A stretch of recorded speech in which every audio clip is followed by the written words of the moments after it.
I am Hazel Abuluyan, applying for the position of Creative Directors of Nightingales Creative. Yes, I believe I am ready to lead not just one project, but to help shape the entire creative identity of Nightingales Creatives. Well, creating film to me is more than just execution. It is a way to transit emotion, culture, and vision into something others can feel.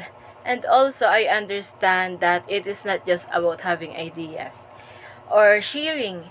It is about guiding others to see the vision, pushing boundaries while staying true to a brand's voice and creating a unified identity that can be felt across every project.